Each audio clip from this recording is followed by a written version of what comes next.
the mechanism of phenomena when the city's net growth in population exceeds than the net growth in population of the country। जब किसी शहर की cities growth जो है population का ये इंक्रीज करता है किससे, आपके टोटल कंट्रीज जो आपका कंट्रीज के नेट ग्रोथ पॉपुलेशन से। फॉर एग्जांपल पाकिस्तान की ग्रोथ पॉपुलेशन है 324 समथिंग, और अगर लाहौर का ग्रोथ पॉपुलेशन फॉर एग्जांपल 6% है तो इट मींस कि Lahore is going to urbanise. दो मेजर इसके अंदर फैक्टर्स हैं, either because of the natural decrease और the population change, either due to natural increase और पॉपुलेशन चेंज। किसी भी शहर की आबादी, अर्बनाइजेशन एक ऐसा मैकेनिज्म है, ऐसा फिनोमिनन है जिसके अंदर क्या होता है कि आपके शहर का जो ग्रोथ रेट है पॉपुलेशन का वो ग्रेटर हो, वो इंक्रीज कर जाए एज कंपेयर टू उस कंट्री के ग्रोथ इन पॉपुलेशन से। ठीक है, either because of natural increase और द पॉपुलेशन चेंज। किसी भी शहर की आबादी दो वजह से बढ़ती है, या वो हमारे पास नेचुरल फैक्टर्स होते हैं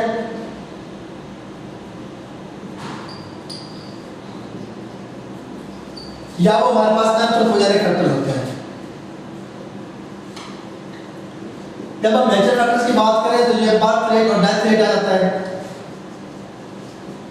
जब हम एंथ्रोपोजेनिक की बात करें तो ये हमारे पास माइग्रेशन रेट आ जाता है।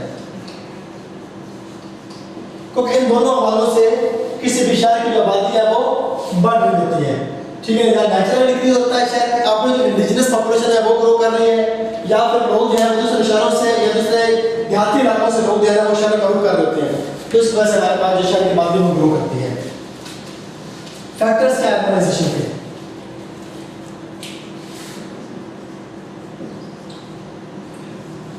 अगेन सारी वही बातें, हेल्थ फैसिलिटीज बेहतर होती हैं,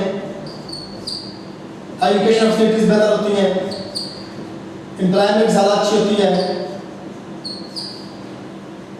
ठीक है, और इकोनॉमिक प्रॉस्पेरिटी के चांसेस ज़्यादा होते हैं, प्रोग्रेशन ज़्यादा होती है।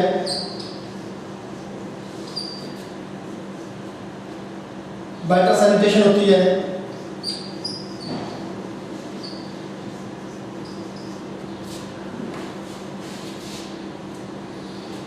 सिक्योरिटी होती है, क्योंकि शहरों के अंदर आमतौर पर जो रूल ऑफ लॉ की सिचुएशन ज़्यादा बेहतर होती है एज कम्पेयर टू गाँव की निस्बत ना। ठीक है, उसके अलावा हमारे पास बेटर इंफ्रास्ट्रक्चर होता है। ठीक है, उसके लिए हमारे पास मुख्तलिफ जो फैक्टर जो बेसिकली माइग्रेशन के जो पुश फैक्टर्स थे ना, उन्हीं को आपने तोड़ मोड़ के आपने से फैक्टर्स ऑफ अर्बनाइजेशन में डाल देना है कि लोग शहर की तरफ क्यों करते हैं। अच्छी हेल्थ फैसिलिटीज की वजह से हॉस्पिटल्स होते हैं, अच्छी एजुकेशन फैसिलिटीज की वजह से यूनिवर्सिटीज कॉलेजेस होते हैं, एम्प्लॉयमेंट अपॉर्चुनिटीज की वजह से वहाँ पर स्किल पॉपुलेशन आपकी रहती है, वहाँ पे इकोनॉमिक ग्रोथ के चांसेस ज़्यादा होते हैं, हाउस होल्ड इनकम जो है वो इंप्रूव होती है।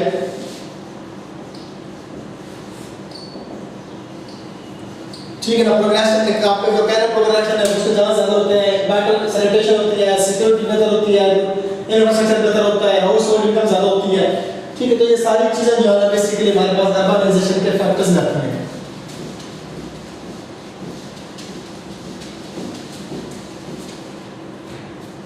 अब अर्बनाइजेशन के इम्पैक्ट्स क्या है शहर के ऊपर? दो तरह के इम्पैक्ट होते हैं, पॉजिटिव भी होते हैं, नेगेटिव भी होते हैं। पॉजिटिव इम्पैक्ट्स अर्बनाइजेशन के क्या है? स्किल्ड पॉपुलेशन आती है, इंडस्ट्री ग्रो करती है, पैट्रियटिज्म प्रमोट होता है, हाउस होल्ड जो इनकम है वो बेहतर होती है, कल्चरल इंटेग्रिज्म होता है, लोग एक दूसरे को अंडरस्टैंड करते हैं, बरादरी बॉन्ड्स बनते हैं,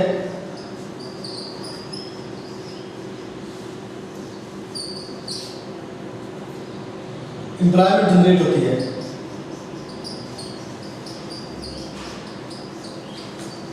नुकसान क्या होते हैं?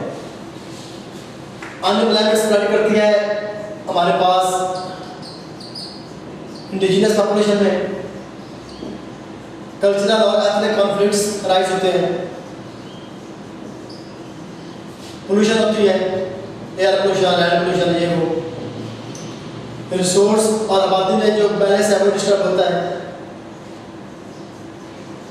पॉपुलेशन ग्रोथ में इम्बैलेंस आता है।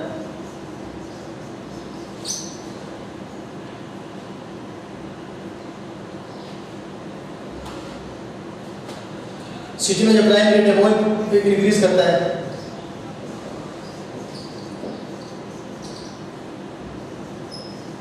ठीक है, तो इस तरह के मतलब कि बेसिकली इसके कुछ नेगेटिव इफेक्ट्स जो है अर्बनाइजेशन के वो होते हैं। ट्रैफिक कंजेस्टिविटी होती है,